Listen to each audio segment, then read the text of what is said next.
All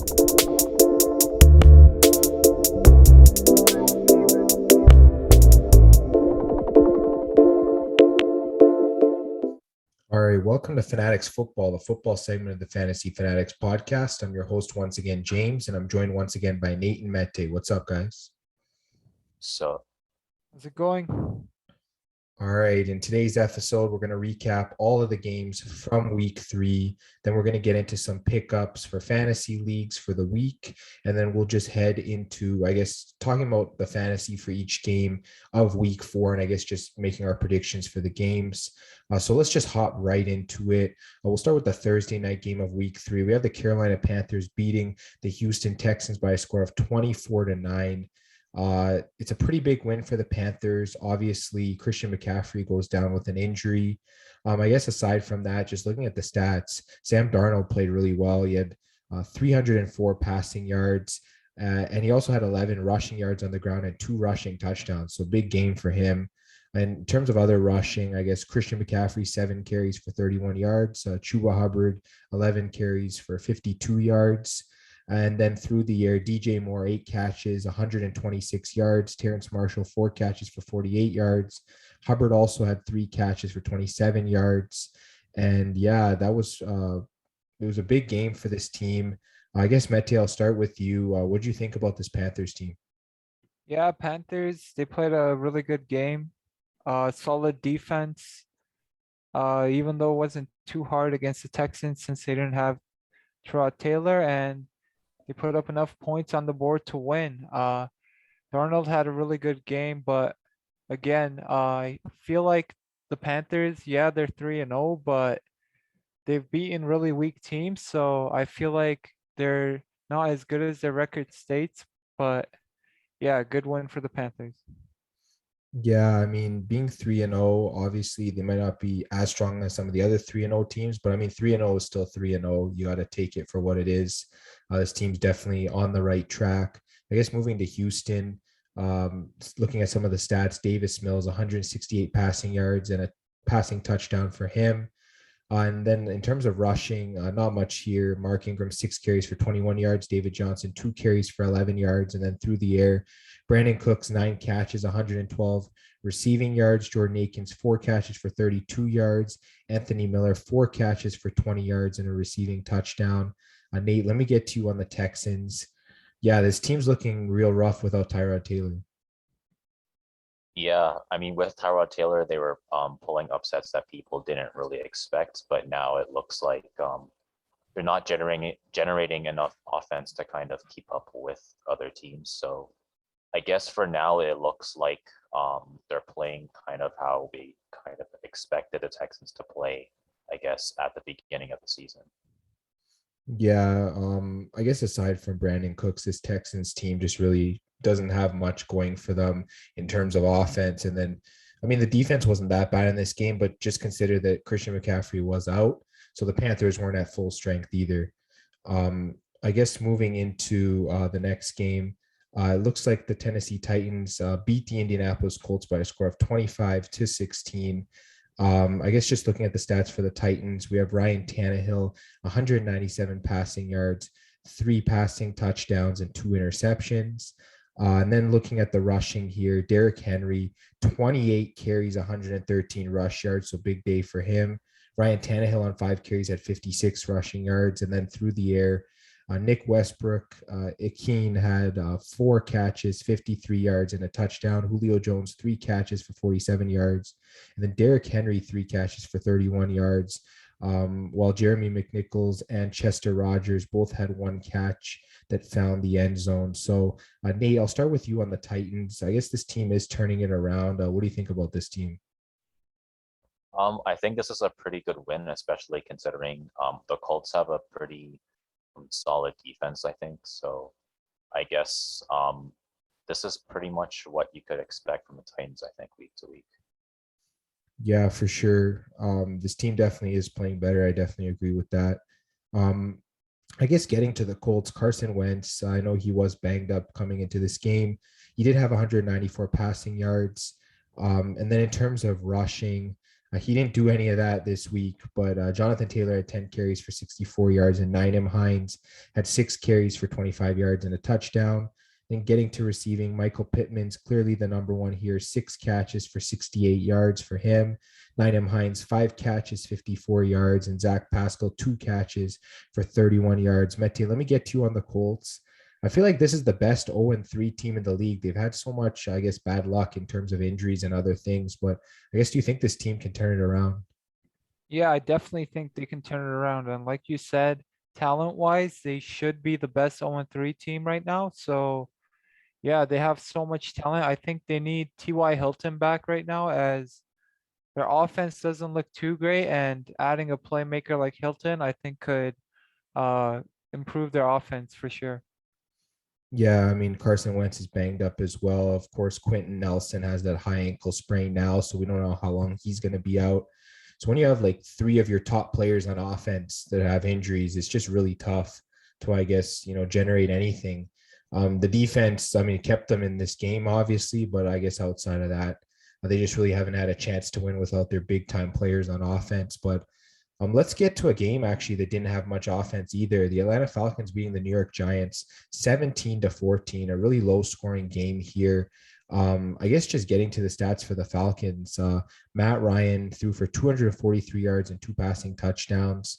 In terms of rushing, Mike Davis, 12 carries for 50 yards, Cordell Patterson, 7 carries for 20 yards. And then through the air, Cordell Patterson, 6 catches for 82 yards. Calvin Ridley, 8 catches for 61 yards. And Kyle Pitts, 2 catches for 35 yards. And Olamide Zaccheaus had 3 catches for 32 yards, and he found the end zone with a touchdown. Lee Smith also had 3 catches, and he also caught a receiving touchdown. And Mete, I'll get to you on the Falcons. First win on the season for them. I guess, what do you think of this team going forward? Yeah, first win of the season. And honestly, what I think about the Falcons is I'm kind of disappointed with their offense. They haven't been putting up too many points, and I feel like they have a lot of talent on offense. Mike Davis, Cordell Patterson, Calvin Ridley, Kyle Pitts, even Russell Gage, even though I don't see him on the stat sheet this game. I guess he was hurt or he didn't catch anything. Yeah, I feel like they have talent on offense and they need to put up more points, but for this week it was enough. So finally they get a win. Yeah, for sure. At least their defense did play pretty well for the most part. They didn't allow a lot of points. Just looking at the Giants stats here, Daniel Jones, 266 passing yards for him. He also rushed for 39 yards on the ground as well. Saquon Barkley, a pretty nice day on the ground, 16 carries, 51 yards, and a rushing touchdown. And then I guess through the air, he caught 6 balls, which was the most on the team, I think, for 43 receiving yards as well. So big day for Saquon. Kenny Golladay, 4 catches, 64 yards. Colin Johnson, 5 catches, 51 yards. And CJ Board, 1 catch that went for 38 yards. And it looks like Sterling Shepard went down in this game, which is not good for this Giants team. I guess just getting to you, Nate, this Giants team's 0-3. I guess what's up with them now? To be honest, I'm not quite sure. Sorry about that. I guess they're still trying to figure some things out. But I feel like they should be able to beat a team like the Falcons, or at least generate a little bit more offense. So I guess we'll just have to see what's going on.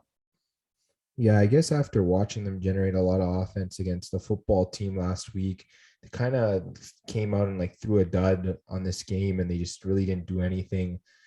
So yeah, it's going to be interesting to see what happens with this team going forward, whether coaches get fired if they don't turn it around, or I guess what happens. So we'll definitely have to look at them in the upcoming weeks. I guess another game that was considered an upset was the LA Chargers beating the Kansas City Chiefs 30-24. Looking at the Chargers offense, Justin Herbert, 281 passing yards and 4 passing touchdowns, a big game for him. He also had 4 rushes for 16 yards. And then also on the ground, Austin Eckler, 11 carries for 55 yards. And then getting to receiving, Mike Williams, 7 catches, 122 receiving yards, and 2 receiving touchdowns. So big game again for him. Austin Eckler, 6 catches, 52 yards, and a touchdown. Keenan Allen, 8 catches, 51 yards, and a touchdown. And Jared Cook added 2 catches for 27 yards. Nate, getting 2 on the Chargers. This is a big upset win for them. Yeah, this is a pretty solid win by the Chargers.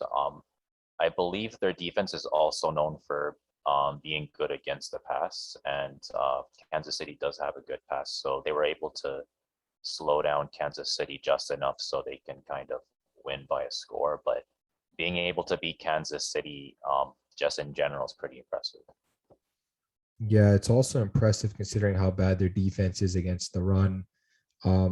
Like you noted, they were able to shut down the pass attack from the Chiefs, and the Chiefs were forced to run the ball, which is something they haven't been doing a lot lately. I guess getting to the stats, Pat Mahomes threw for 260 yards, 3 touchdowns, and 2 interceptions. And then on the ground, he ran 4 times for 45 yards. Clyde Edwards-Helaire, 17 carries for 100 yards, and Darrell Williams had 7 carries for 28 yards. So yeah, Chargers allowing a lot on the ground. But then I guess through the air for the Chiefs, Travis Kelce, 7 catches, 104 receiving yards. Tyreek Hill, 5 catches, 56 yards. McCole Hardman, 3 catches, 33 yards, and a touchdown. Clyde Edwards-Helaire had 2 catches for 9 yards and a touchdown. And Jody Fortson, 2 catches for 7 yards and a touchdown. Mete, the Chiefs, they lose a divisional game at home. I guess, what are your thoughts? Yeah, tough loss for them, but I don't think it's any cause for panic, as their 2 losses this year, they've come against good teams, Ravens and now Chargers. So yeah, I think they'll definitely turn it around. Yeah, they're definitely going to need to turn it around. It looks like some other teams in the AFC are catching up to them. And yeah, like you mentioned, Ravens, Chargers, these are teams that have been trying to catch the Chiefs for years, and it looks like they're finally starting to catch up. So Chiefs definitely have a lot of things to work on. Hopefully they can definitely get better for next game. There were a lot of upsets this week. I know Pittsburgh was short a lot of players, but yeah, the Bengals do beat them 24-10 here. I guess looking at the stats, I'll get to the Bengals first. Joe Burrow, 172 pass yards and 3 passing touchdowns, 1 interception. In terms of rushing, Joe Mixon, 18 carries for 90 yards. And then in terms of receiving, Jamar Chase, 4 catches, 65 yards, and 2 touchdowns. He's had a really great start to the season. Tyler Boyd, 4 catches, 38 yards, and a touchdown. Chris Evans, 2 catches for 26 yards. And yeah, Mete, getting to you on this Bengals team, 2-1. They're tied for first in their division. What are your thoughts? Yeah, great start by the Bengals. Yeah, they definitely have talent. I feel like they could be near 500 this year if they keep this up. They're playing great. This game specifically, Joe Burrow, he didn't do too much, but he did what had to be done, and the defense played great, holding the Steelers to 10 points. That's impressive. Yeah, it was impressive. But I mean, the Steelers were short a lot of players on both offense and defense. No Deontay Johnson in this game. I believe Juju Smith-Schuster also left this game. No TJ Watt on defense and other names. So, yeah, really tough game for the Steelers here. Ben Roethlisberger threw for 318 passing yards and a passing touchdown, 2 interceptions. And then on the ground, Najee Harris, 14 carries for 40 yards. And then through the air, that's where Najee got in his work. 14 catches for 102 receiving yards. So big game for Najee Harris. If you had him in fantasy, especially if in PPR, you probably had a big week from him. Chase Claypool, a big game, 9 catches for 96 yards. Ray McLeod had 3 catches for 33 yards, and Juju Smith-Schuster 3 catches for 25 yards. Pat Fryermuth finds the end zone on 3 catches for 22 yards. So, yeah, Nate, getting to you on this game.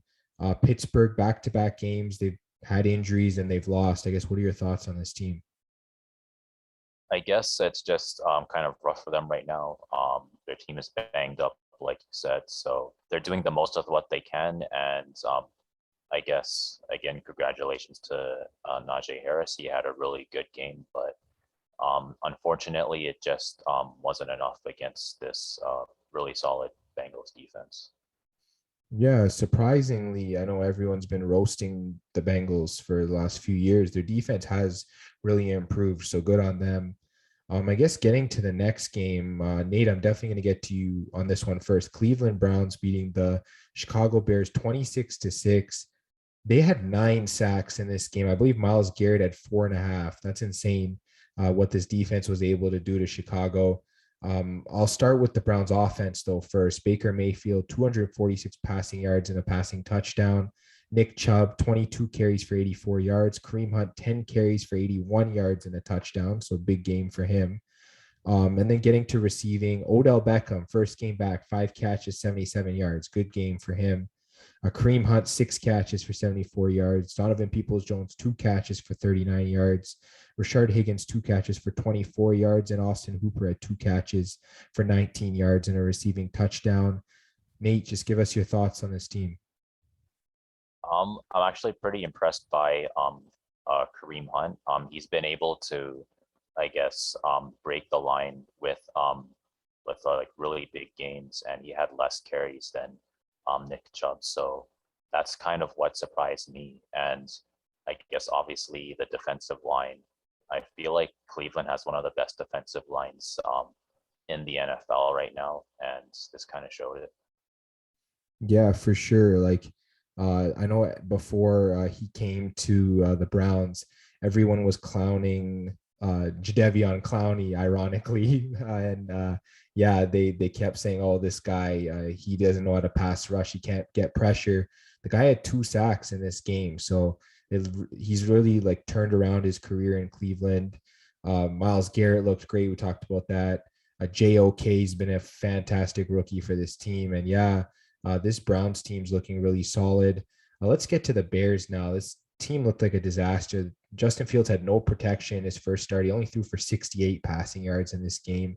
Of course, we mentioned he was sacked 9 times. On the ground, David Montgomery only 10 carries and only 34 yards, so not that great.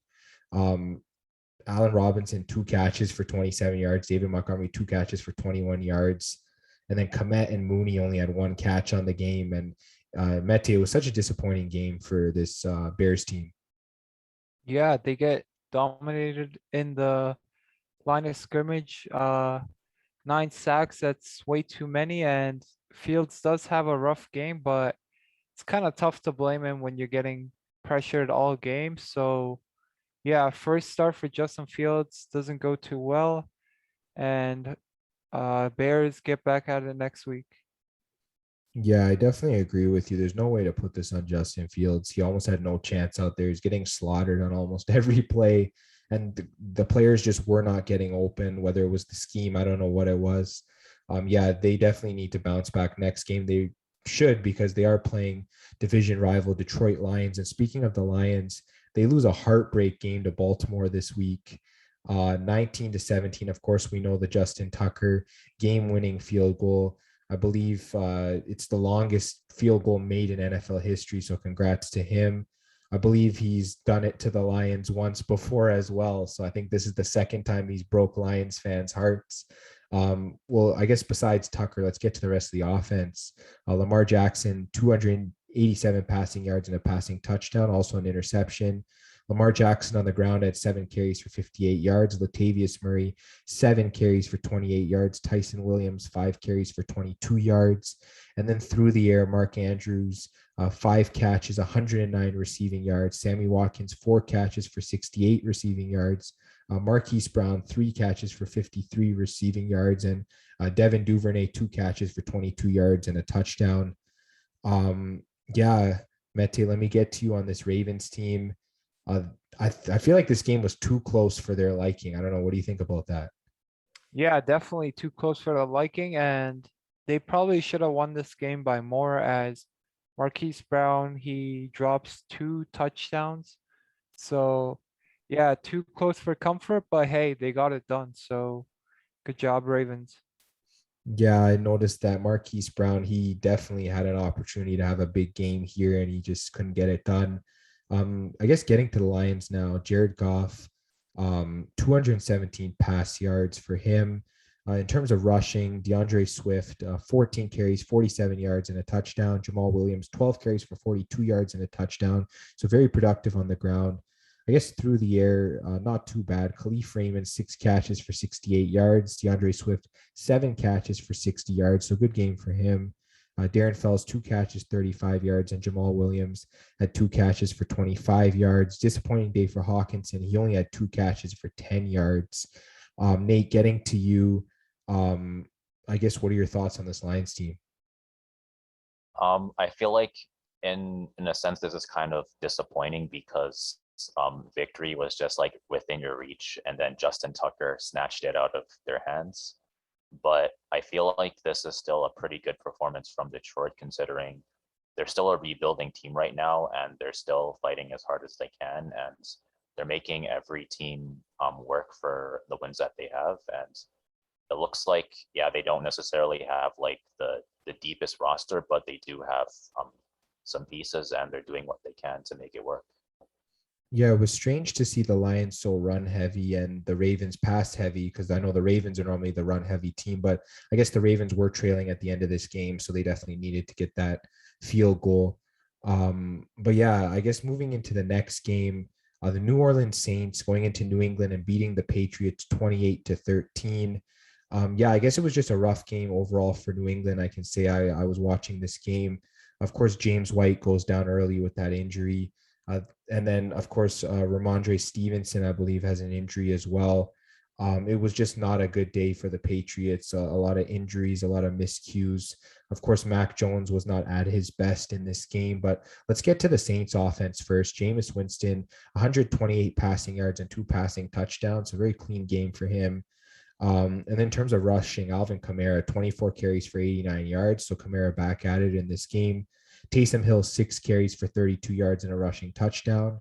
And then in terms of receiving, Marquez Callaway, 4 catches, 41 yards and a touchdown. Deontay Harris, 3 catches, 31 yards for him. Then Alvin Kamara, 3 catches for 29 yards and a touchdown also. Nate, I'll get to you on the Saints. I guess big win for this team. Yeah, they were able to get a touchdown basically every quarter, that's not bad at all. And the New England Patriots, they have a good defense as well. So I think this is kind of a good indicator for their system so far. Yeah, I guess just looking at the Patriots defense, they just didn't really have a solution for Alvin Kamara in this game. I know the rush defense for the Patriots definitely needs to improve here. I guess their passing defense looked pretty good in this game. I definitely think that there's not too much to be addressed there, but yeah, I definitely agree with your point. But I'll get to the Patriots offense here. Mac Jones, 270 yards passing, 1 touchdown, 3 interceptions. I think the last couple of interceptions, he was just kind of trying to force it to sort of get a score. I wouldn't really read into that. The first one definitely was a mistake from Mac Jones. Getting to the rushing, Mac Jones led this team in rushing. Yeah, not a good day for the Patriots. He had 6 carries for 28 yards. Damian Harris, 6 carries for 14 yards. And of course, I mentioned the James White injury. Getting to receiving, Kendrick Bourne's the one with the big day. 6 catches for 96 yards and a touchdown. Jacoby Myers adding 9 catches for 94 yards. Not too bad for him. And then Hunter Henry, 5 catches for 36 yards. And Mete, I'll get to you on this Patriots team. It was sort of a rough day overall. Injuries, I guess just bad plays. I guess, what are your thoughts? Yeah, definitely. But I feel like the fact that the Saints shut down the Patriots run, it just made the game easier for them, as once you know you can stop the run, you just mainly have to focus on the pass. And yeah, the Saints defense, it's one of the better ones in the league. So they definitely were able to create turnovers and win this game.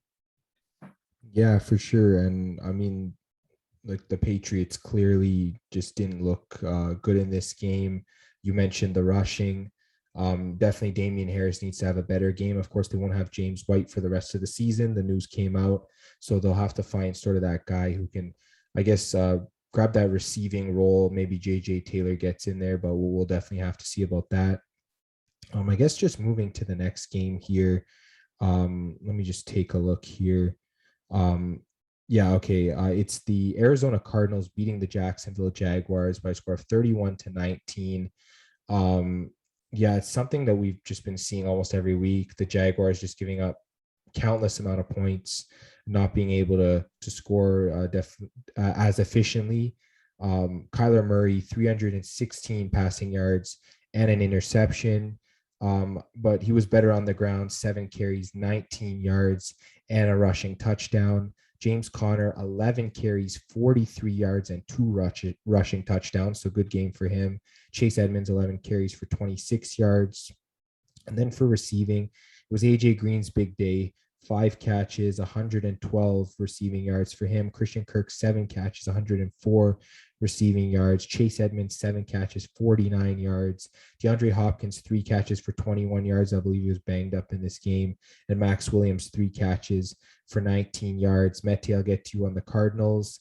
This team's undefeated. They're looking pretty good so far.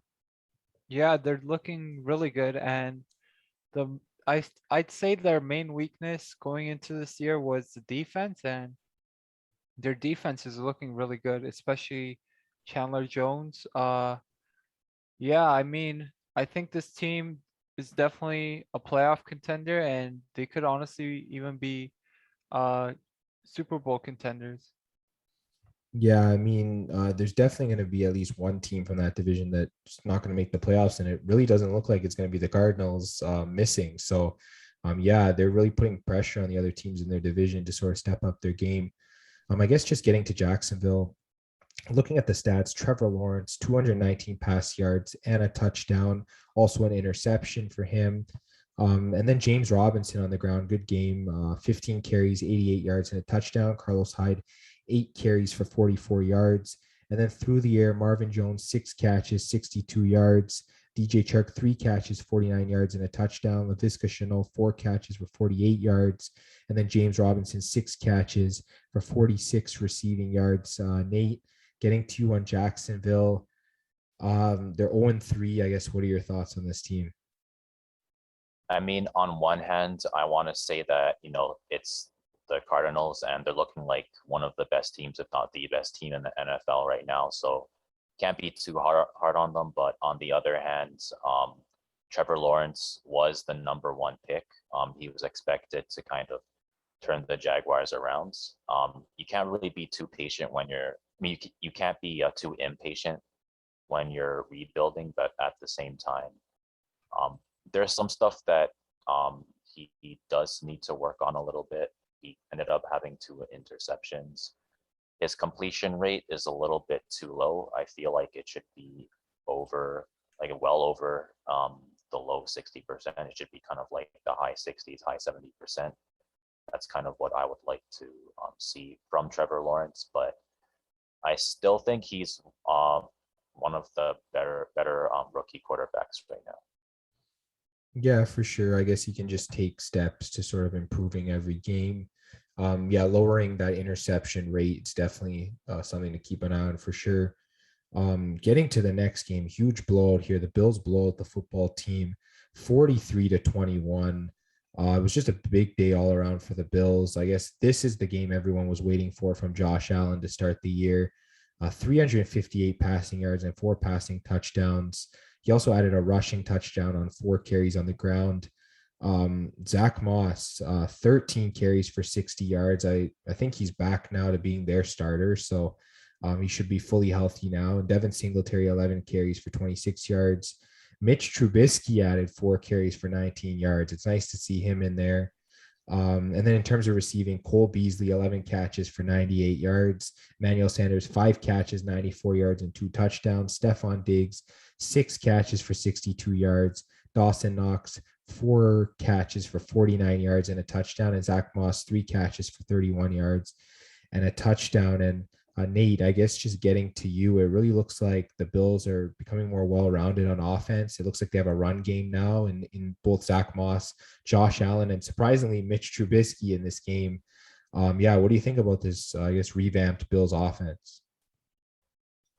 It was a good choice to kind of diversify their offense, not just rely on passing and scrambling with Josh Allen. Now you have a few other guys who can run as well. I guess with Mitch Trubisky being one of them, but yeah, I guess this is kind of what we expected Josh Allen to do, but it's still pretty impressive considering how good the Washington defense is. Yeah, for sure. And the Washington defense did come into the season playing really well. They just haven't looked the same for some reason. I'm not sure what it is, but I'll get to their offense now. Taylor Heineke, 212 passing yards and 2 passing touchdowns. He also had 2 interceptions, but on the ground, he had 8 carries for 21 yards and a rushing touchdown as well. So pretty solid game from Heineke. Antonio Gibson, 12 carries for 31 yards. J.D. McKissic, 3 carries for 23 yards. And getting to receiving now, Antonio Gibson, his 1 reception was for 73 yards and a touchdown. So that was really solid from him. Terry McLaurin, 4 catches, 62 yards. Logan Thomas, 4 catches for 42 yards and a touchdown. And J.D. McKissic, 2 catches for 15 yards. Mete, getting to you on the Washington football team. I guess, what are your thoughts on them through the first 3 games of the year? I think they've been kind of disappointing. A lot of people had expectations for them to win the NFC East this year, and their defense has definitely not looked like the same defense from last season. So yeah, that definitely hurts their chances of winning games and winning the NFC. Yeah, for sure. That NFC East looks highly competitive this year. And if their defense plays like that, I don't think they have a chance of winning it. Getting to the next game, another blowout here. 26-0, the Denver Broncos over the New York Jets. I know the Jets had a chance to score. They went up for their field goal and then they took a penalty, which put them out of field goal range. So, yeah, rough game for the Jets overall, but I will get to Denver first. Teddy Bridgewater, 235 passing yards. And then on the ground, he added 4 carries for 24 yards. Melvin Gordon, 18 carries for 60 yards and a touchdown. Javonte Williams, 12 carries for 29 yards and a touchdown. Obviously, he could have had 2 touchdowns, but he fumbled it at the goal line. So rough there for Williams. But through the air, Tim Patrick, 5 catches, 98 yards. Cortland Sutton, 5 catches for 37 yards. Javonte Williams, 3 catches for 33 yards. And KJ Hamler's only catch went for 28 yards. Obviously, he has now been ruled out for the season. So another injury for this Broncos team. Hopefully they get Jerry Jeudy back as soon as possible. Noah Fant, only 2 catches for 15 yards. Mete, get to you on the Broncos. This team looks good. Even with the soft schedule, it's still playing really solid. Yeah, I was gonna say that, like the Panthers, they did have a soft schedule, so their record is kind of misleading. But again, it's impressive that they're 3-0 still. So yeah, they look much better with Teddy Bridgewater as a starter this year. Yeah, well, I mean, even with the easy schedule, you got to blow out those bad teams. And they clearly did that in this game. So I can't really fault them there and call them a soft team because they did blow out the Jets and they had to. So good on the Broncos. Getting to the Jets, in terms of scoring here, I don't have Zach Wilson's stats here. Mete, do you have them up? Yeah, 160 yards, 2 interceptions. Yeah, for some reason it hasn't been showing me Zach Wilson every week, but yeah, a really tough game for him. On the ground, Michael Carter, 9 carries for 24 rushing yards. Ty Johnson, 3 carries for 17 yards. And then in terms of receiving, Corey Davis, 5 catches for 41 yards. Keelan Cole, 2 catches for 30 yards. And Braxton Berrios, 2 catches for 26 yards. Elijah Moore, obviously, going down with an injury. He had 3 catches for 22 yards. Nate, getting to you on the Jets. This team really looks like they could go 0-17 this year with how bad they've been playing. I guess, what are your thoughts on that? I mean, it looks like a real possibility, which is really unfortunate. I was kind of hoping for the Jets to kind of take a step up. On the other hand, it's only 3 games in the season, so there's still plenty of football left to play, but I guess there are still a lot of improvements I'd like to see. For example, Zach Wilson's passing, I think his completion needs to go up. Mid 50% isn't good enough. Yeah, for sure. I think it also has to do with the offensive play calling. It just has not been great for this team. I guess just getting to the next game, this was an overtime game. The Vegas Raiders beating the Miami Dolphins 31-28 in overtime. The Raiders get to 3-0 with this. Derek Carr, 386 passing yards, 2 passing touchdowns, 1 interception. In terms of rushing, Peyton Barber, 23 carries, 111 rushing yards, and a rushing touchdown. He had an enormous game. Kenyon Drake, 8 rushes for 24 yards. And then getting to receiving, Brian Edwards, 3 catches for 89 yards. Henry Ruggs, 4 catches for 78 yards. He had a really big game, some big catches. Hunter Renfrow, 5 catches, 77 yards, and a touchdown. Darren Waller, 5 catches for 54 yards. And Kenyon Drake, 3 catches for 33 yards, with Peyton Barber having 3 catches for 31 yards. It looks like Alec Ingold was able to get a 1-yard catch at the goal line for a touchdown. So good on him. I guess, Nate, getting to on the Raiders, this team's 3-0 and they actually look good. What do you think about this team? They're solid. I wasn't really expecting the Raiders to be this good this season, but they've had some really solid wins, and I feel like Miami's still a pretty solid team. I know Tua's still injured, but Jacoby Brissett, he's still pretty decent, and Vegas found a way to beat them.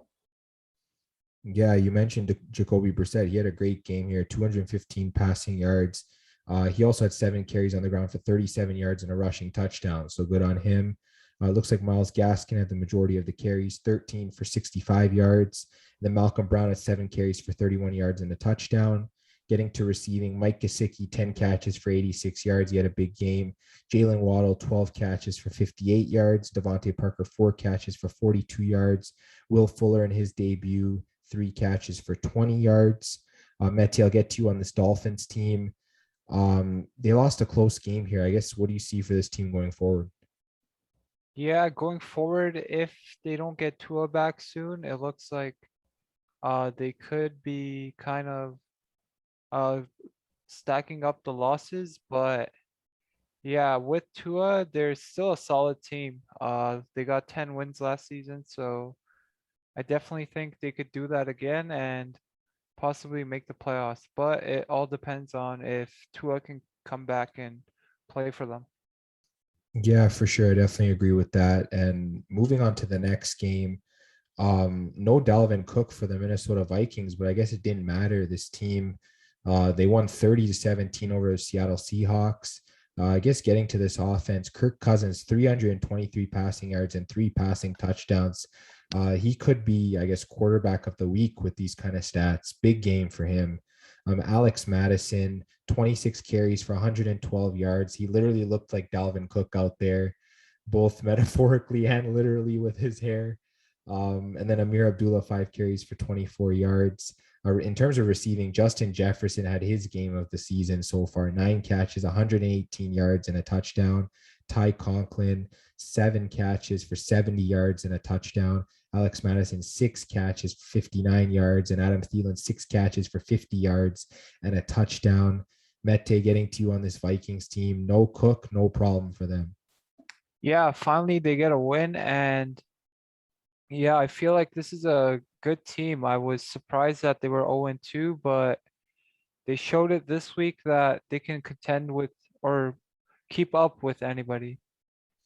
Yeah, for sure. Definitely agree with that. It's a good Seahawks team who I guess just didn't play as well this game.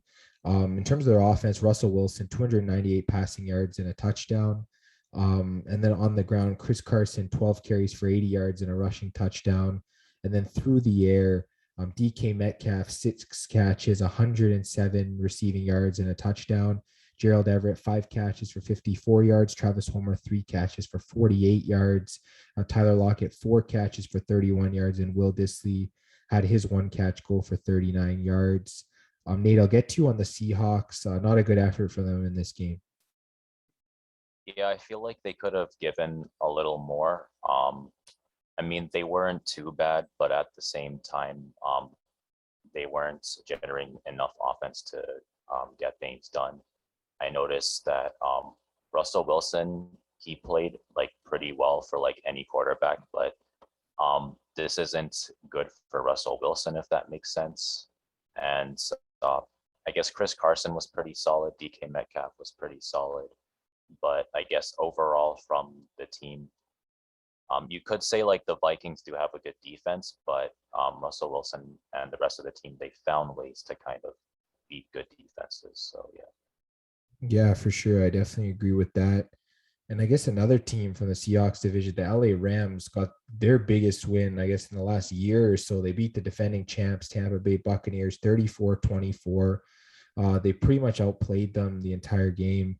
Matt Stafford, 343 passing yards and 4 passing touchdowns. He just had a bit better game than Kirk Cousins from the looks of it. Really solid. Sony Michel, 20 carries for 67 yards on the ground, and then through the air, Deshaun Jackson, 3 catches, went for 120 receiving yards and a touchdown. Insane game for him. But look at Cooper Kupp, 9 catches, 96 yards and 2 touchdowns. Even better. Then Van Jefferson, 4 catches, 42 yards. Tyler Higbee, 5 catches for 40 yards and a touchdown. Robert Woods added 3 catches for 33 yards. Nate, I'll start with you on the Rams. This team is looking like a contender so far this season. Yeah, I mean, the Rams were a playoff level team with Jared Goff. They traded to get Matthew Stafford, who is a playoff level quarterback, and now they have a deep playoff level quarterback with a playoff level team. So, and I guess beating the Tampa Bay Buccaneers is pretty much the litmus test for how far your team can go. So they could potentially go all the way. Yeah, for sure. This team's looked really solid so far to start the year. I'll get to the Bucs offense. Tom Brady, 432 passing yards and a passing touchdown. He also rushed to lead this team, surprisingly, for 14 yards and a rushing touchdown. They did not have a good day on the ground. When the other guy rushing for a touchdown is a wide receiver in Chris Godwin, that definitely isn't a good thing for your running backs. Nothing else notable from any of their running backs, by the way. And then in terms of receiving, Mike Evans, big game. He had 8 catches for 106 yards. Chris Godwin, 6 catches, 74 yards. Tyler Johnson, 3 catches for 63 yards. Rob Gronkowski, 4 catches for 55 yards. Gio Bernard, 9 catches for 51 yards and a touchdown. Surprising big game for him receiving wise. And then Cameron Brate, 4 catches for 35 yards. And this was an all receiving game for the Bucs. Nothing much on the ground for them besides touchdowns. I guess, Mete, what are your thoughts? Yeah, my thoughts are like the game before. I can't remember which one, but when you shut down the run game and you just have to focus on the pass, I know he threw for 432 yards, and that's a lot, but what's important is they only gave up 1 passing touchdown. So yeah, when you can shut down the rush and focus on the pass, it makes your life so much easier. Yeah, for sure. Definitely something that's gonna need to be addressed heading into next week against New England. And I think that was the other team you were talking about, New England, in terms of shutting down their run. So both teams struggling with their run, coming to face each other next week. We'll definitely have to see what happens in that big game there. But getting to Sunday night's game, the Packers with 37 seconds left go all the way down the field and beat the 49ers 30-28. It was a crazy game. Aaron Rodgers, 261 passing yards and 2 passing touchdowns. And then on the ground, Aaron Jones, 19 carries for 82 yards and a touchdown. Then through the air, Devontae Adams had a mega game, 12 catches, 132 receiving yards and a touchdown. MVS had 3 catches for 59 yards and a touchdown. Alan Lazard's 1 catch went for 42 yards. And Mete, getting to you on the Packers, yeah, this team looks like they've really turned it around after week 1. Yeah, week 1, they were looking terrible, but now 2 straight wins and they're looking much better, especially the offense. They go from putting up 3 points week 1 to 30 plus, I think, last 2 weeks. So yeah, the offense is picking it up. I know their defense hasn't been playing great, but when you're putting up 30 points, you're going to be winning a lot of weeks. Yeah, I definitely agree with that. Their offenses look great ever since week 1. Getting to the offense for the 49ers, though, Jimmy Garoppolo, he looked pretty good in this game. 257 passing yards, 2 passing touchdowns. He did have 1 interception. And then on the ground, Trey Sermon, 10 carries, 31 yards, and a touchdown. Kyle Juszczyk had 5 carries for 14 yards. And then we get to receiving. George Kittle had a really big game, 7 catches for 92 yards. Deebo Samuel, 5 catches, 52 yards. And then Kyle Juszczyk, 4 catches, 37 yards, and a touchdown. Ayuk also had 4 catches for 37 yards and a touchdown. Nate, I'll get to you. This 49ers team, they do look pretty good this year, but I guess this was a tough loss for them. Yeah, I wouldn't say that they played bad. I think overall their offense has been pretty solid. It's just that this game was Green Bay's game, and Green Bay is normally one of the better teams in the league. So I guess this was the game that they proved that. Yeah, I definitely agree with that. Obviously, the 49ers secondary has been an issue for them lately. I guess they'll need to address that. But other than that, this 49ers team definitely looks good. So I guess we'll have to see if they can, I guess, turn it around next week in a big divisional game there. Let's get to Monday night now. This was a big game. Another blowout here. Dallas blows out the Philadelphia Eagles 41-21. Just looking at the stats for Dallas, looking at Dak Prescott first, 238 passing yards and 3 passing touchdowns. So good game for him. I guess on the ground, Ezekiel Elliott had his game of the season, 17 carries, 95 yards and 2 rushing touchdowns. Tony Pollard, 11 carries for 60 yards. And then through the air, Dalton Schultz, 6 catches, 80 yards and 2 touchdowns. CeeDee Lamb, 3 catches for 66 yards. Amari Cooper, 3 catches for 26 yards. And Ezekiel Elliott had 21 receiving yards on 3 catches, with Cedric Wilson finding the end zone on 2 catches for 17 yards. Mete, let's talk about your Cowboys. They looked really solid in this game. It's probably their best game of the season. Yeah, it's the best game of the season for sure. And it does come against the Eagles, who they aren't the greatest team, but it's really encouraging to see through 3 weeks that the Cowboys defense has been playing amazing, getting a lot of takeaways. And you mentioned Zeke's stats. He looked like his 2016 self, like he was a rookie out there again. And I really like the fact that even though Elliott, he had an amazing game, we still ran Pollard 11 times. In our Jason Garrett days, we'd always be feeding Elliott no matter how good the backup's playing. So it's really good to see McCarthy utilize Pollard properly. Yeah, Pollard has looked good last couple of games. I'll agree with that. I'm getting to the Eagles now. Jalen Hurts, 326 passing yards, 2 passing touchdowns, but also 2 interceptions. I think one of them was to Trayvon Diggs. I think it was a pick 6, if I'm not mistaken. So not good for Jalen Hurts there. He did have 35 rushing yards on 9 carries to lead this team. Miles Sanders had 2 carries for 27 yards, so not a lot of work given to him. In terms of receiving, Dallas Goedert, 2 catches, 66 yards. Zach Ertz, 4 catches, 53 yards and a touchdown.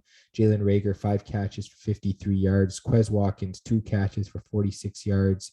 And then Kenneth Gainwell, Miles Sanders, and Devontae Smith all added 3 catches for just under 32 yards.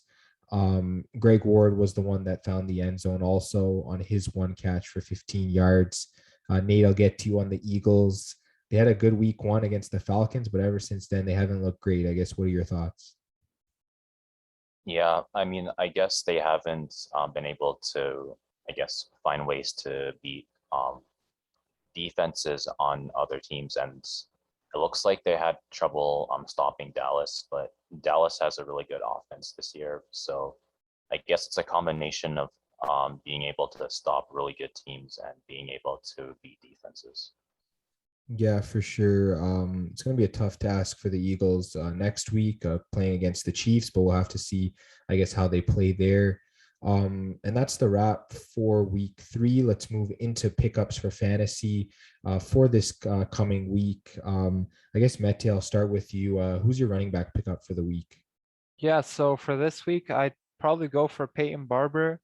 I think he's around 30% owned, so he should be on your waiver wire. And yeah, if Josh Jacobs is out, he should start again. And he went off last week. He went for 22 points in a half PPR league. So definitely give him a look, especially if Jacobs is out. Yeah, for sure. Definitely agree with that. My running back pickup for the week is Chuba Hubbard. Obviously, we talked about the Christian McCaffrey injury. If Hubbard is going to be getting all the work, he will be fantasy relevant. He should be at least a flex option for you, if not even better than that. So definitely pick him up. I believe he was only around 30% rostered heading into the week. So definitely you need to capitalize on that if you can. He should be getting a lot of work in this coming game against Dallas. So definitely have to watch out for that. And then Nate, I'll move to you for, I guess, your running back pickup for the week. So my running back pickup for the week is, I guess, Zach Moss. So I guess with Buffalo kind of tweaking their system to allow more run, that kind of gives Zach Moss a lot more chances to have good fantasy value. And he's been pretty solid this year, I think. So he's definitely an option that I think you can pick up. Yeah, and I guess just mention some of the other names for running backs this week.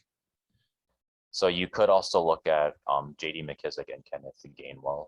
Most of these are deep league picks, so yeah. Absolutely. And let's just move to wide receivers now. I'll get back to you, Mete. Who's your wide receiver pickup for the week?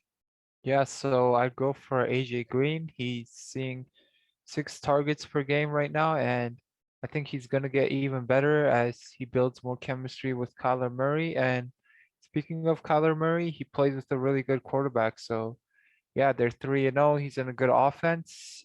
I think he's a good pickup. Yeah, for sure. I definitely agree with that. And I guess if Hopkins is locked down next week by Jalen Ramsey, AJ Green's going to be getting a lot of looks in next week's game. So there's a good chance he could have another big game. So I like that. My pickup for the week is Emmanuel Sanders. It looks like Josh Allen's developed a lot of chemistry with him. He has been getting a lot of targets week to week. It's definitely something you want to look for, as he's had between 6 and 8 targets per week. And he's done really well with them. I mean, he's added touchdowns and receiving yards, and yeah, he seems to be the better option over Gabriel Davis right now. So Buffalo can support 3 wide receivers, and Sanders seems to be that other guy. So you can definitely pick him up and roll him out as at least a flex option for sure.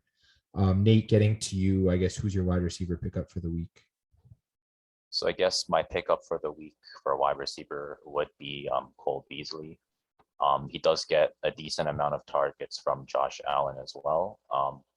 I guess he's always a wide receiver that Josh Allen can throw to, and he pretty much almost always catches the ball. So you should definitely take a look at him. And I guess some other guys you could take a look at, maybe Christian Kirk, Hunter Renfrow. He doesn't have a lot of roster ownership, but he's kind of a player that even if you're in a shallow league, you could kind of, I guess, pick him up. There's not a lot of people owning him right now, so it's kind of like a sleeper pick, I feel like. I guess there's also Deshaun Jackson. He did really good against Tampa Bay. It's just that he's not really a starter. He hasn't gotten too many targets historically, so it could be high risk. There's also Kendrick Bourne as well. It looks like he might be filling in for James White, so that could give him a lot of targets as long as James White is out. Yeah, we just found out today White will be out for the entire season, so that's definitely a guy you can look at. Getting to Hunter Renfrow, I know Mete, you mentioned him either last week or the week before. Take a look at all those receivers for the Raiders with how much Derek Carr wants to throw. Ruggs, Edwards, and Renfrow should all be owned in most standard 12-team leagues, and if it's even deeper than that, they definitely need to be owned. Because they're all going to eat in this offense, even with Darren Waller being the main guy. So definitely look out for that. Josh Jacobs has been out, so there's been a lot of looks to the receivers. So definitely capitalize on that. Getting to quarterbacks, I'll start with Sam Darnold. He can really make it work both through the air and on the ground. So he's definitely a guy that should be looked at as a borderline starter, or if you're in like a multiple quarterback league or super flex, definitely a guy you should be picking up. Or even if you need a solid backup, he's definitely a good option. He's been like only 20% rostered up to before this week. So yeah, he's available in most leagues. Definitely go pick him up. Mete, who's your quarterback pickup for the week? Yeah, so for quarterback, I went with Daniel Jones. And yeah, I know he's had a lot of turnover issues prior to this season, but right now I think he only has 1 interception and like 2 fumbles. So yeah, he's keeping the turnovers low this year, which is great, and he's got rushing upside. So I think he's a good pickup. Yeah, for sure. I definitely agree with that. Seems to be really solid. I guess other guys you can pick up. Um, Looking at Taylor Heineke, he's been pretty solid lately. Yeah, those are definitely he's definitely another guy that you can look at. I probably wouldn't. I probably would pick him up over Jameis Winston because it looks like Winston doesn't have that rushing upside compared to him. But I guess either Jameis Winston or Daniel Jones could be other guys you could look at potentially. And then Nate, just getting to you, I guess just cover your main tight end pickup and I guess just other tight ends. So I guess my main tight end pickup right now is Dalton Schultz. I guess it looks like Dallas is kind of using him a lot more. He got a lot of targets this past game. So as long as Dak keeps throwing to Dalton Schultz, he should have a lot of fantasy value. And I feel like this week there's actually quite a bit of tight ends you could kind of look at. You could look at Tyler Conklin, Mike Gesicki, or Zach Ertz.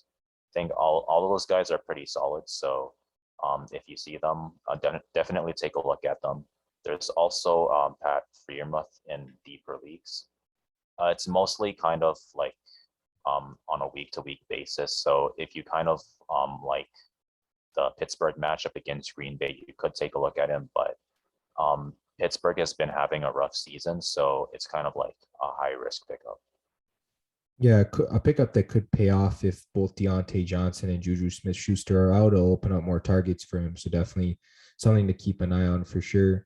That's pretty much the end of our pickup. So we'll move right into the preview for week 4. Let's start with the first game here, Thursday night, Cincinnati against Jacksonville. Mete, just sort of preview the fantasy for that game. Yeah, so for fantasy, I'd start for Cincinnati, Joe Burrow in deeper leagues, especially if your quarterback has a bad matchup or your quarterback 1 has a bad matchup. Then Joe Mixon, Jamar Chase, Tyler Boyd. Those 3 are the main reliable guys in Cincinnati right now. Jacksonville, I go for James Robinson, Marvin Jones, and then DJ Chark in deeper leagues. I play him as a flex. And outside of those 3, I don't really trust the Jaguars right now. So yeah. Yeah, it is tough to trust the Jaguars right now. I definitely agree with that. I guess just getting to the spread for this game, the Bengals are at home and they are favored by 7 points. Some places say 7.5. I think it might actually be 7.5 right now. Mete, getting to you first. Do you trust the Bengals to win by 7.5, or do you like the Jags keeping it close? Yeah, I'm gonna go with the Bengals. I really like what I see from them this season. Their defense has gotten a lot better, and Jaguars, they've had troubles on offense and defense. So yeah, I think they should be able to win by 8 or more. All right, Nate, getting to you. Which side do you like on this? I guess I'm a little hesitant to say the Bengals, but it's pretty much just a score and like maybe 1 field goal. So I think that's kind of doable for the Bengals. Yeah, I think to me, the Bengals, the games they've won this year have been pretty close. I might like the Jaguars here because I know their defense has been worse than their offense in a sense. And the Bengals offensive line just isn't very good. So there is a chance that a team like the Jaguars could exploit it, similar to the way the Bears did a couple weeks back. So I will, I guess, take the Jaguars because I mean, it's a touchdown and 0.5. So, I mean, if the Bengals win by like 1 score or something, the Jaguars would cover. So I kind of like that. So I'm kind of leaning the Jaguars, but this is kind of a game. It's more of a stay away for me. I guess getting to Sunday now, Nate, I'll start with you. Let's start with Chicago against Detroit. I guess preview that game for fantasy. So I guess for Chicago, there's I guess not many players that I would personally go for, but I guess some players that you can kind of take a look at might be, I guess, David Montgomery and Allen Robertson, and maybe in deeper leagues you could look at Rashad Perryman. I guess if you feel that Justin Fields could play better against Detroit, you could pick him up as well.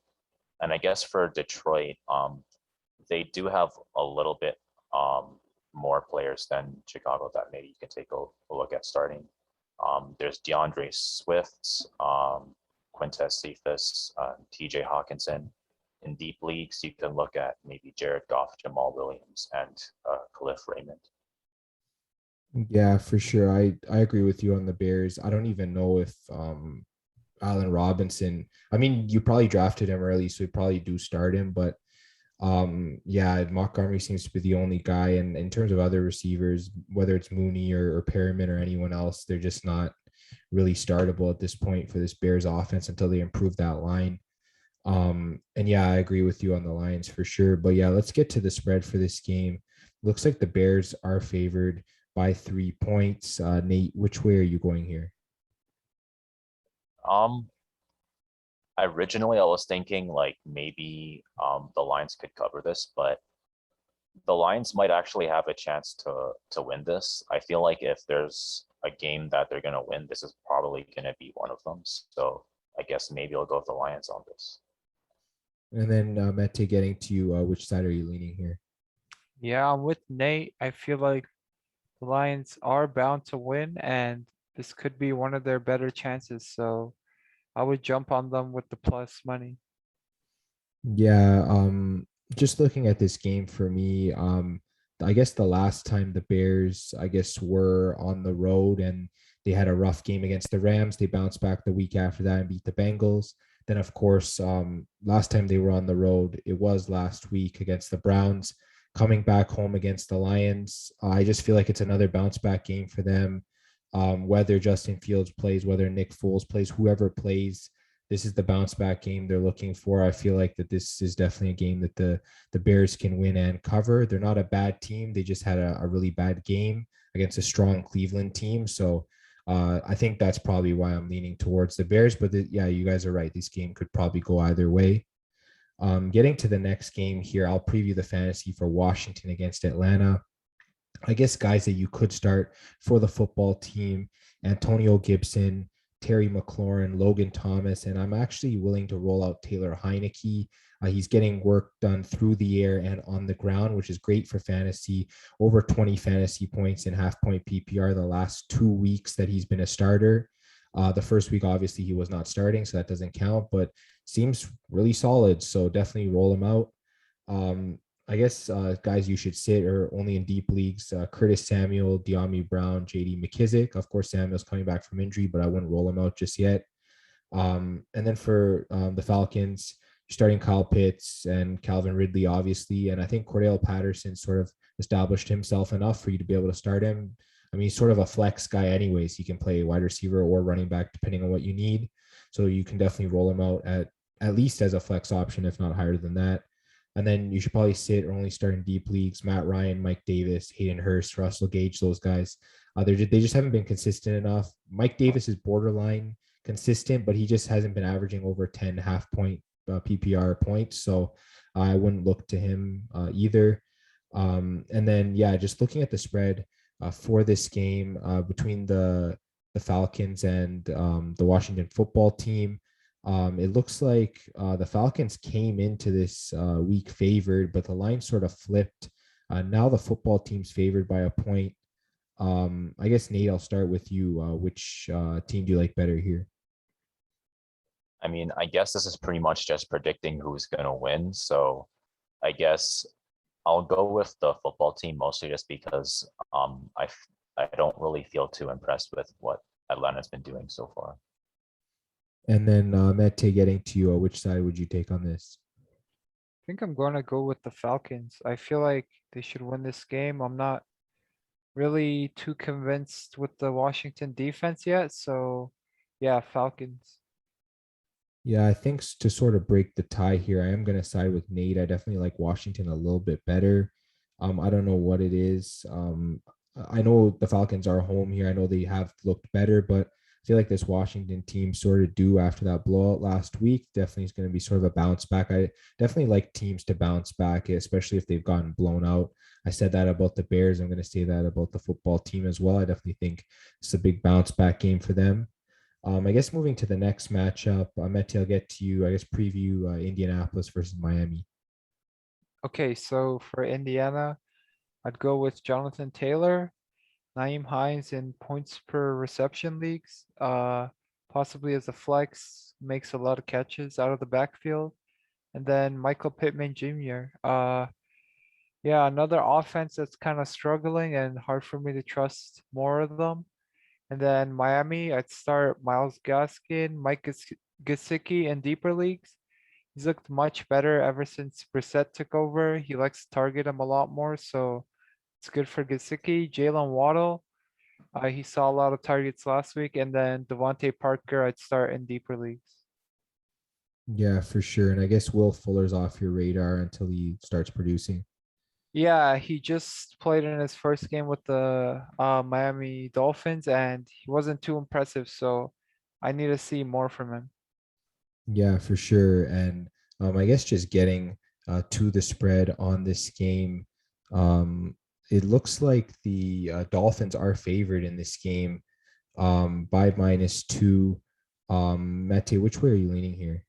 Yeah, I'm going for the Colts at +2. I feel like they should win this game, and yeah, like I said, I don't know how they're 0-3. This should be their first win. Nate, getting to you, how do you feel about this game? Do you like Dolphins -2 or the Colts at +2? Um, the Dolphins are a pretty strong team, but the Colts, they're gonna have to win eventually. So I guess I'll go with the Colts on this.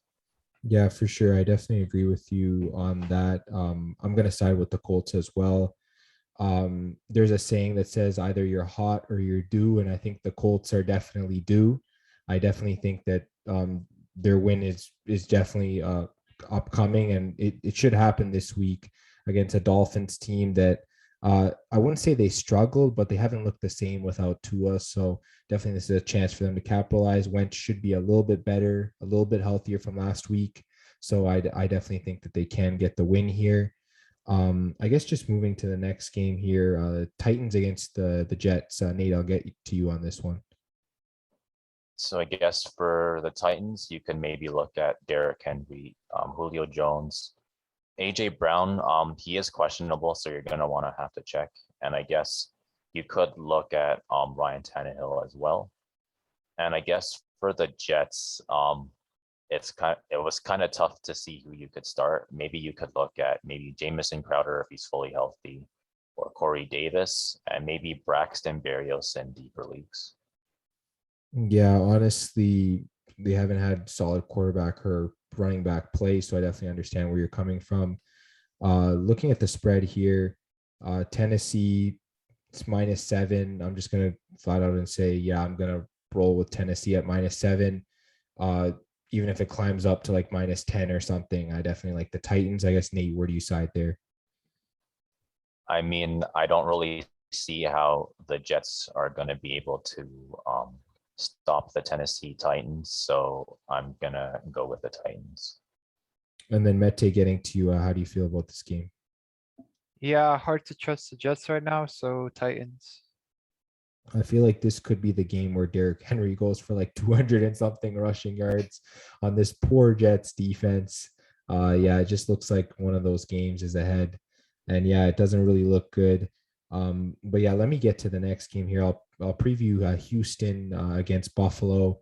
I guess just looking at this game for fantasy wise, in terms of I guess the Texans, the only guy I'd start is Brandon Cooks right now. He's the only real fantasy relevant player from this team. And then I guess guys I'd sit or guys only in deep leagues: Davis Mills, Mark Ingram, Philip Lindsay, and David Johnson. So it's really tough to trust this team. For the Bills, a lot of solid starts here. Josh Allen. I would start Stephon Diggs because obviously you drafted him early, but he has been kind of shaky to start the season. Hopefully he can bounce back in this game. Emmanuel Sanders, solid. We talked about Cole Beasley as well, and we talked about Zach Moss. Definitely roll those guys out. They look like they have solid roles on this team. And then I guess sits or deep league starts: Devin Singletary, Dawson Knox, and Gabriel Davis. They don't have a steady fantasy value right now. And then, yeah, just looking at the spread for this game, the Bills are favored by 16 points. I don't know how you feel about this one, Mete. Which side are you looking at here? Uh, I know the Texans, they aren't looking too good with Mills, but 16 is too many points, so probably just go for the Texans. And then Nate, getting to you, do you like the Bills by 16 or do you like the Texans to keep it close?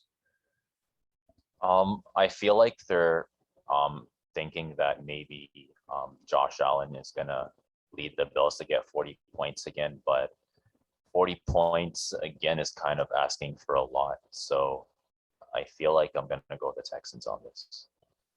Yeah, I just don't like these big spreads. This is pretty much a stay away game for me. If I had to pick a side, might roll with Houston just because Davis Mills didn't look that bad on the Thursday night game. I know that they still didn't generate enough offense, but you just don't really know, I guess, with this Buffalo team either. They have the ability to blow out teams, but just laying 16 points with Buffalo, I feel like it's just too much risk. So I definitely like the Texans as well.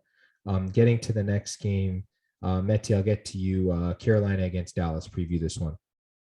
All right, so for Carolina, I'd start Sam Darnold in deeper leagues, especially if your quarterback has a tough matchup. Chuba Hubbard should be the starter this week. DJ Moore, he's seeing a lot of targets. Terrace Marshall Jr., I'd play in deeper leagues. And then Robbie Anderson also, I'd play in deeper leagues. I know he's struggling right now, but I think he picks it up. And then for Dallas, I'd go with Dak, Ezekiel Elliott, CeeDee Lamb, Mari Cooper, Tony Pollard. I think in deeper leagues, you can play him as a flex now. He's getting 10 plus touches every game. And then Dalton Schultz as well. I feel like if you're in tight end trouble, he could be a play as he just went off this week. Yeah, I definitely agree with that. We talked about Schultz in the pickups. He's definitely looking like the starting tight end there. So I definitely want to capitalize on that. I guess getting to the spread, Dallas is favored by 4.5 points. Mete, I assume you're just going to roll right back with Dallas this week. Yeah, I'm still gonna roll with them as they're really impressing me. They're playing great, so yeah, stick with them. Nate, getting to you, I guess, which team would you favor here? I guess you could go with Dallas. I think they're a pretty solid team. So yeah. Yeah, I guess just looking at this game, I guess if Christian McCaffrey was playing, I would take the points with the Panthers. But yeah, Dallas, just watching them play at home, they just look really strong. 4.5 clearly is not enough for how well they played on Monday.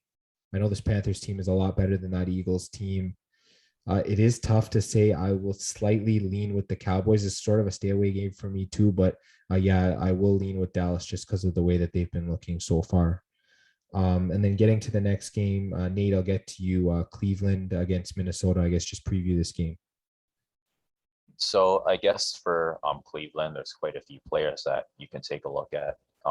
Nick Chubb, Kareem Hunt, Odell. You could even, I guess, maybe take a look at starting Rashard Higgins or Austin Hooper in deeper leagues. Baker Mayfield, I want to say you could start him in deeper leagues, but it's kind of hard to say. Kind of depends on how many, I guess, throws that he's going to get.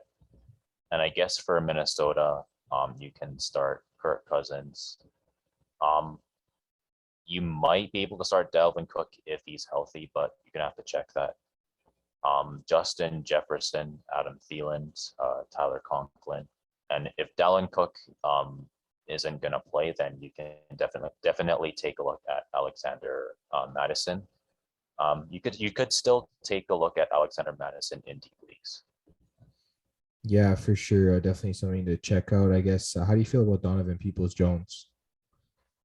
The thing about Donovan Peoples-Jones is even though he's talented, he hasn't been getting enough targets for fantasy value. So that's the only reason why I haven't included him. Yeah, for sure. And then getting to the spread here, Nate, the Browns are favored by 2 points. How do you feel about this game? I want to say that I feel like the Cleveland Browns can win, and I guess +2 is basically, we're basically it's like a field goal amount. So I think that's doable for the Browns. Yeah, honestly, when it's a 2 point spread like that, you're just pretty much picking the winner for the most part. I guess Mete, which side are you on here? This is a tough call. I feel like it's a toss-up game, and when it's toss-ups for me, I like to go with the plus, so I'd go for Minnesota here. Yeah, I think for me, it's just going to depend on Dalvin Cook's status. I think this is a game where they definitely need him because Kirk Cousins is going to be under a lot of pressure in this game. I will lean towards Cleveland right now. It's only -2. It's not too big of a spread. I think this Browns team's a really solid team overall. So I definitely like them to win this game. So yeah, I will lean with the Cleveland Browns. I guess just getting to the preview of Philadelphia versus Kansas City. Guys, you can start from the Eagles: Jalen Hurts, Devontae Smith, Dallas Goddard. Zach Ertz looks good so far. You might be able to start him. And I mean, you probably drafted Miles Sanders as one of your top two backs in standard leagues. So you're probably going to have to start him, even if you don't want to. I guess sits or deep league starts here: Kenneth Gainwell and Jalen Rager. You probably sit those guys. And then for the Chiefs, Pat Mahomes, you're starting. Clyde Edwards-Helaire, Tyreek Hill, and Travis Kelce are all must starts. And then sits, or I guess guys in deep leagues: Daryl Williams, McCole Hardman, Byron Pringle, and Demarcus Robinson. All right, and just getting to the spread for this game, the Chiefs are favored by 7 points right now. Mete, I guess getting to you, which team do you like here? 7 points, probably Chiefs. Eagles, they haven't looked the greatest since week 1, so yeah, hopefully Chiefs rebound. And then Nate, getting to you, I guess which side are you sort of leaning here? I guess I'm kind of leaning with KC Nation. Um, I know like Kansas City, they haven't been able to shut down teams, but the Eagles haven't been looking like they have the greatest offense either. So yeah, I'll go for Chiefs. Yeah, I think I'm going to lean with the Eagles here. I leaned with the Chargers last week just because with Kansas City, it always feels like a touchdown is just too much. They haven't covered in, well, what is it? They've only covered one of their last like 12 or 13 games. This team, they're always favored by so many points and they never cover. So until they cover, I'm going to just be fading the Chiefs every week. So I will lean with the Eagles here at +7. Yeah, we saw the Eagles keep it close with different teams at the beginning of the year. I feel like they just had a bad game last week and they are at home and getting 7. I mean, I might lean there. And then getting to the next game, Mete, I'll get to you for the Giants against the Saints. Yeah, so for New York Giants, Saquon Barkley, Kenny Golladay, and then I know I was talking about Daniel Jones for pickup of the week, but I feel like even in deeper leagues, it's kind of a risky start against the Saints defense. And then for the Saints, I'd probably start Marcus Callaway. I had a good week this week, and then Alvin Kamara. Those two are really the only guys I can kind of trust right now with the Saints. Yeah, I definitely agree with you. There's probably going to be a low scoring game between these two teams. Right now, the Saints are favored by 7.5 points at home. Mete, which way are you leaning here? Uh, I think I'd go for New Orleans, even though they have to win by 8 or more. Yeah, Giants, they haven't really impressed me this season, so kind of hard to trust them. And then Nate, getting to you, which side are you leaning here? I guess I'll lean with the Saints a little bit more. I feel like they've been a little bit more solid than the Giants. So yeah. Yeah, I think I might lean Giants here just because they seem to play up to their competition. If they play a bad team, they play bad. And if they play a good team, they play good. They haven't won any of their games, but I think that they can cover. Yeah, so I will lean with the Giants here because as an underdog, they seem to be able to cover most of their games. So I definitely like the Giants in that sense. Although I do think the Saints should definitely win that game. Getting to the next game, Arizona against the LA Rams. Nate, I'll get to you for that preview. All right. So I guess for Arizona, a lot of players that you could take a look at: Kyler Murray, DeAndre Hopkins, Christian Kirk. You could even look at AJ Green and Rondale Moore. you could even look at Chase Edmonds and James Conner, and I guess maybe in deep leagues you could take a look at Max Williams. For the Rams, Matthew Stafford, Daryl Henderson if he's healthy, Cooper Kupp, Robert Woods, even Van Jefferson and Tyler Higbee, and then in deeper leagues you can take a look at Sonny Michel, maybe Deshaun Jackson, kind of depends. Yeah, for sure. Although both of these two teams have good defenses, this really looks like it's going to be a high scoring game. So I agree with you. Just roll all the boys out if you can, whoever you have from this team, aside from those deeper options. I guess just looking at the spread for this game, it looks like the Rams are favored by 4 points. So I guess, Nate, which way are you leaning? It's kind of hard to say because they're both really good. So I feel like Arizona should be able to, I guess, match them. I feel like it's going to be even closer than 4 points, if that makes sense. And then Mete, getting to you, which way are you leaning here? Yeah, this is another toss-up game for me. And like I said, for toss-ups, I like to go with the plus, so Cardinals. All right, I'm going to take the Rams here. I'm really impressed by this team, especially what they did to the Bucs. The Bucs secondary almost had no answer for this team.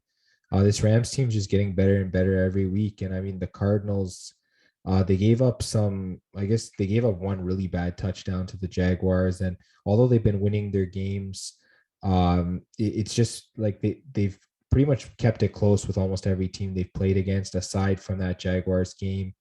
I don't know. I just feel like this Cardinals team's good, but this Rams team's sort of on another level. So I'm kind of leaning there because it's only like 4.5 points. If it gets up to a touchdown, yeah, I think you're right. I think the Cardinals is definitely the play, but I think right now I'm slightly leaning with the Rams. Another divisional game from this division, Seattle against San Francisco. I'll take a look at that one. For the Seahawks, you're starting Russell Wilson, you're starting Chris Carson, Tyler Lockett, and DK Metcalf. Those are all automatics for this team. And then deeper leagues or sits, probably Alex Collins. Gerald Everett looks like he went on the COVID list, so you're probably going to sit him. Will Disley and Freddie Swain are also sits. I guess for the 49ers, looks like Trey Sermon's now their lead back, so definitely roll him out. Brandon Ayuk finally got some targets, so he might be safe to roll out as well. Deebo Samuel and George Kittle, obviously, you should be rolling out on a weekly basis. And then sits or deep league starts, Jimmy Garoppolo, Eli Mitchell if he's back from injury, and then Mohamed Sanu is probably a sit for me. And then getting to the spread on this game, it looks like the 49ers are favored by 3 points. Nate, which way are you leaning here? I guess you could go with the 49ers on this. And then Mete, what about you? Which way are you leaning? Another toss-up game for me. Go with the plus. I'm going for Seahawks. Yeah, I guess to break the tie, I'm sort of going to lean with you, Mete. I will take the Seahawks also. It's a classic bounce back game, in my opinion. Although both teams are looking for a bounce back game, I feel like the Seahawks really need it more considering their record in this tough division. So I definitely like for them to bounce back here. Russell Wilson will definitely be able to capitalize on this pretty banged up secondary for the 49ers. I definitely like him to do that. So this should be a good game either way. And then getting to the next game, speaking of the Green Bay Packers, this game against the Pittsburgh Steelers, Mete, just preview it. All right, so for the Pittsburgh Steelers, I'd start Najee Harris, Chase Claypool, Deontay Johnson if he plays. He did miss last week, but I think he practiced today, so he could play. And then Juju Smith-Schuster. For Green Bay, Aaron Rodgers, Aaron Jones, and Devontae Adams. Yeah, for sure. Those are the main solid options from both teams. I guess getting to the spread here between these two teams, the Packers are favored by 6.5 points. I guess, Mete, which way are you leaning here? Yeah, another toss-up game for me, so I'm going for Pittsburgh. Nate, getting to you, do you like the Packers here or do you like the Steelers? I kind of like the Packers, but maybe not at 6.5 because they'd have to beat Pittsburgh by an entire score. And I feel like you gotta, I guess, trust in the Steelers defense a little bit. So I'll go with the Steelers. Honestly, for me, this game just depends on who's out for the Steelers. TJ Watt and Deontay Johnson sit again, then just roll with the Packers at 6.5. But I guess if one or both of them are in, then yeah, I think the Steelers definitely have a chance to whether to come close or to even outright win this game. So yeah, definitely keep an eye on that. Right now, though, if those two are out, I am leaning with the Green Bay Packers, but we'll definitely have to see. And then just moving to the next game, Nate, I'll get to you for the preview for Baltimore against Denver. So I guess for Baltimore, you can take a look at Lamar Jackson, depending on how healthy he is.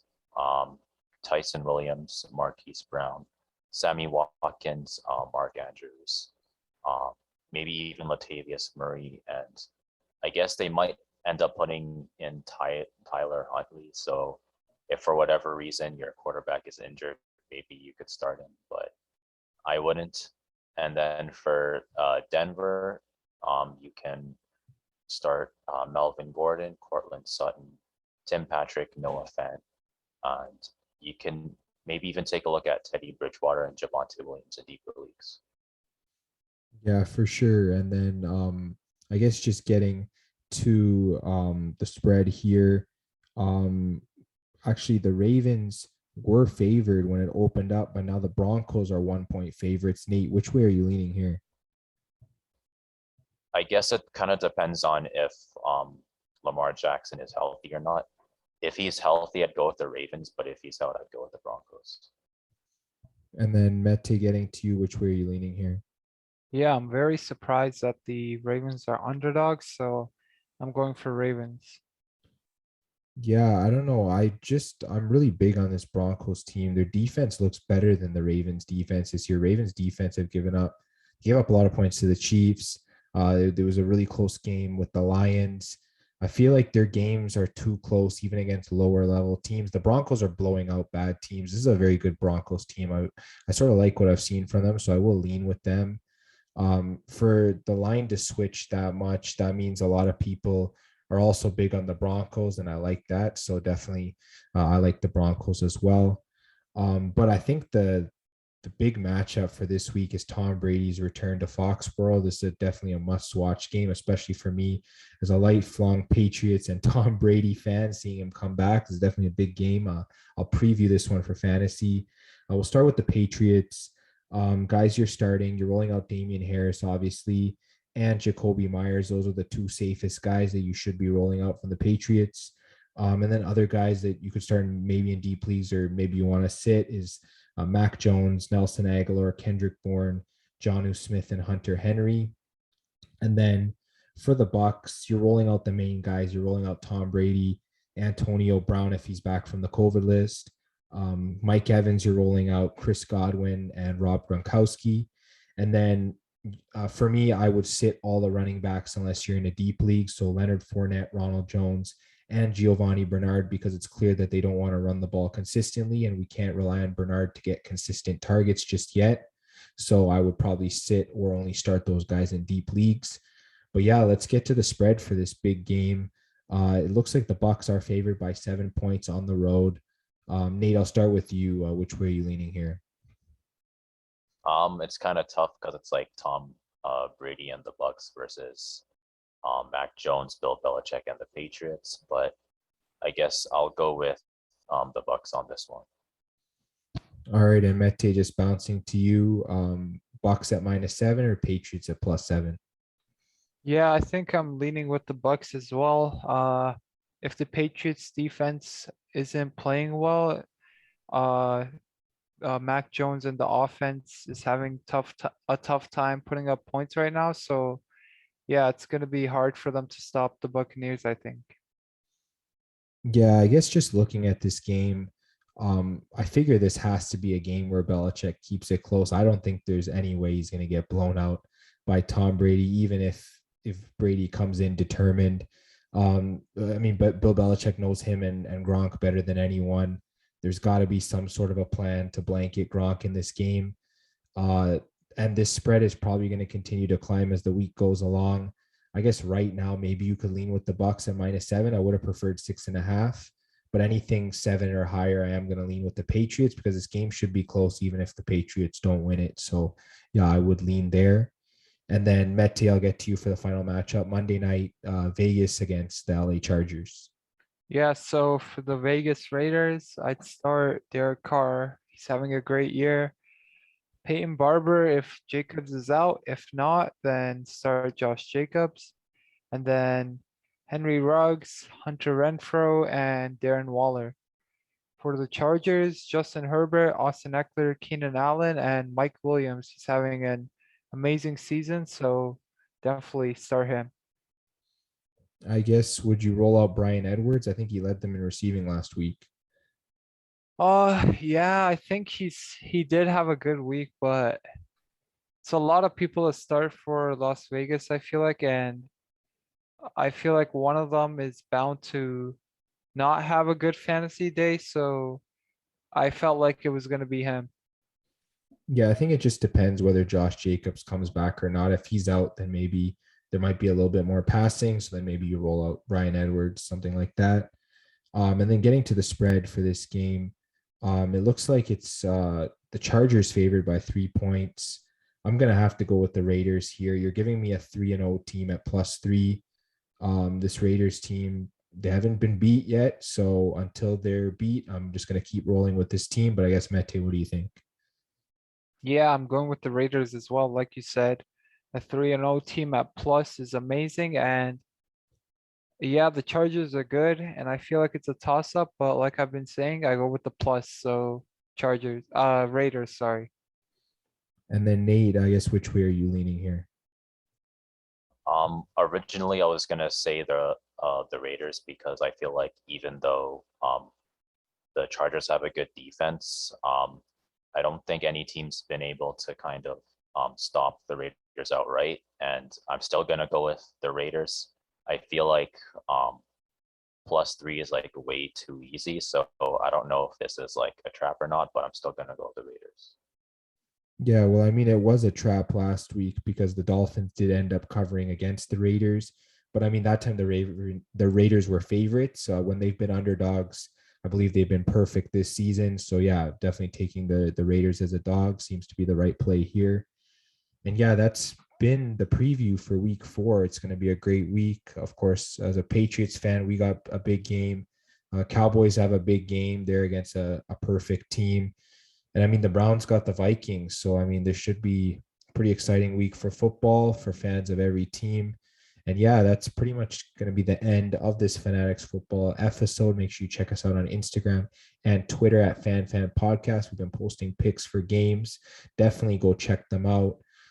This podcast is going to be on YouTube, Spotify, Apple Podcasts, Google Podcasts. Make sure you like, subscribe, share, hit the bell for notifications on YouTube, leave us a review, all that good stuff. And guys, it's going to be a great week of football once again. And we'll talk to you guys on the next episode.